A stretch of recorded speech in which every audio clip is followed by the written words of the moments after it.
okay, something is happening right now on the other side of whatever distance exists between you and this person.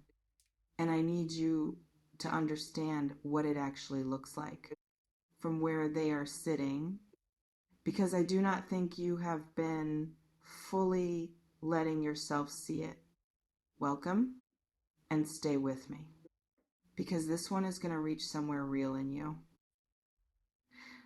This person cannot stop thinking about you. I want to be precise about that. Cannot stop. Not will not stop. Not has chosen not to stop. Cannot, as in the mechanism for stopping has failed, as in they have tried multiple times with varying degrees of effort and strategy and the particular kind of reasoning that people use when they need to talk themselves out of something their heart is not interested in being talked out of. None of it has worked. You are in their head, persistently, without invitation, without permission, in the particular way that happens when something about a person, something specific and undeniable and impossible to file away, has gotten through every defense and made itself at home. Whew. I want to tell you what their daily experience has been like, because I think you deserve to feel the full weight of it. Not a softened version, the real version. They wake up and you are there before the day has started, before they have spoken to anyone, before the first coffee or the first email or the first demand of an ordinary morning. In the first moment of consciousness, you arrive, not dramatically, just there, present, already, as if you had been there all night. They move through their day, and you appear in the spaces between things, in the pause between one task and the next, in the moment where their mind wanders, which it does, toward you every time, without fail, with a reliability that they have stopped being surprised by, but have not stopped experiencing. They see something, a word, a color, a sound, a moment in a movie, a song, something so specific to you or to some moment between you that it stops them where they are and the world goes briefly quiet while they sit with the particular ache of thinking about you and not being able to reach through the distance and have you there. At night, the quiet arrives, and the quiet for this person is the loudest part, because in the quiet, there is no distraction, no task to redirect the attention, no conversation to fill the space, just them and you and the weight of wanting to see you that has been building all day, that has nowhere to go except deeper into them. I want to speak now about the not being able to see you part, because this, more than anything else, is what is making them a little crazy. There is a particular kind of longing that is specific to missing someone you have already experienced, someone whose presence, whose energy you have felt, who changed the texture of a room simply by being in it. and who is now not in it, and whose absence produces a very specific kind of awareness of what is missing. That is what this person is living with. Every day that passes without seeing you adds to it. The specific shape of your absence becomes clearer, more defined, more insistent, in the way that an ache becomes more precise. The longer it goes unaddressed, they know in that specific and unavoidable way exactly what they are missing when you are not there. They have had enough time without you to have mapped the exact dimensions of the gap you leave. And the map is not small.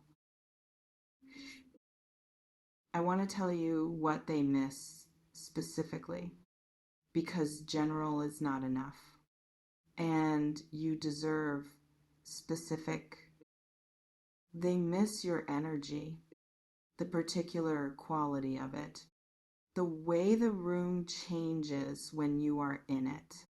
Not because you are loud or dramatic or demanding of attention, but because something about you being present makes everything feel slightly more alive, slightly more real, slightly more worth being in. And without you, things are slightly less. All of those things in a way that they notice even when they wish they didn't. They miss the way you see things, the specific angle from which you observe the world, the things you notice, the connections you make, the way your mind works. That is unlike the way most minds work. And that produces, in conversations with you, something that conversations with most other people do not produce. A particular aliveness that they have been trying to find elsewhere and cannot.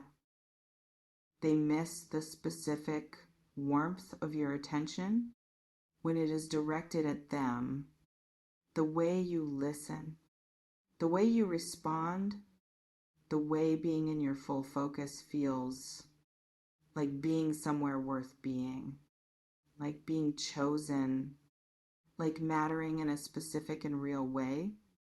That does not happen when your attention is elsewhere or when you are simply not there. They miss you. The whole of you completely, in the way that people miss things that they did not fully appreciate until they were without them.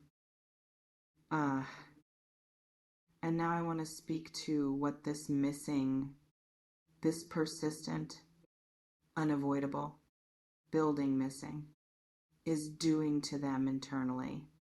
Because the title says going crazy, and I want you to understand what that means.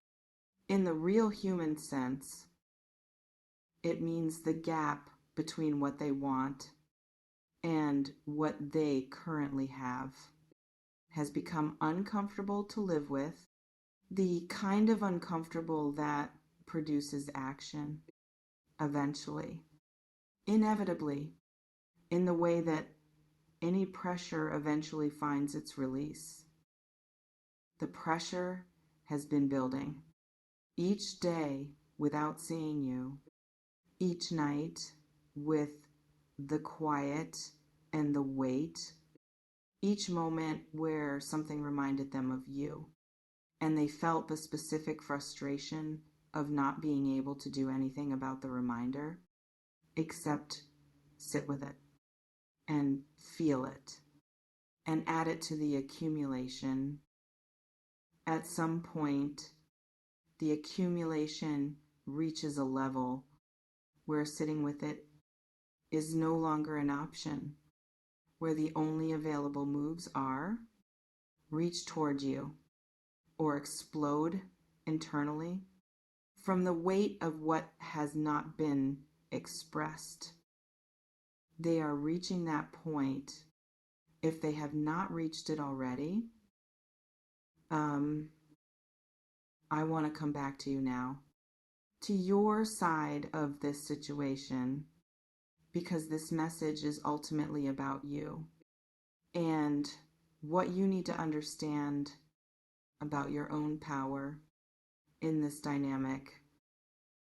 You have more power here than you are using, not in a manipulative way, in the most honest way. The power of someone who does not fully realize the size of the effect they have on someone else, who is walking through their life, not quite understanding that someone in their orbit is in a constant state of being undone by their presence or their absence. Equally, that kind of power, when it is not understood, gets wasted, gets underutilized, gets left on the table, while the person who has it wonders if they are even wanted or noticed or thought about. You are wanted. You are noticed. You are thought about constantly by someone who would give a great deal to be in your presence right now and cannot be and is living with the difficulty of that every single day. Let that land, really land, in the place where you store the evidence of your own worth, and let it change the story you have been telling yourself about whether you are someone who is deeply wanted. You are, the evidence is this person who cannot get you off their mind and is going a little crazy from not seeing you. Now I want to speak about what is likely to happen next, because the pressure I described, the accumulation, the building toward a point where sitting with it is no longer sustainable. That process is moving toward its natural conclusion. A reach, not necessarily dramatic, not necessarily in the form of a grand declaration, but something, some form of contact that breaks the distance. That creates an opening that says, without necessarily saying it in those exact words, I have been thinking about you, and I cannot pretend otherwise, and I need some form of connection with you right now. When that reach comes, and I believe it is coming, I want you to receive it with the full knowledge of what it represents. Not just a casual contact, not just someone checking in.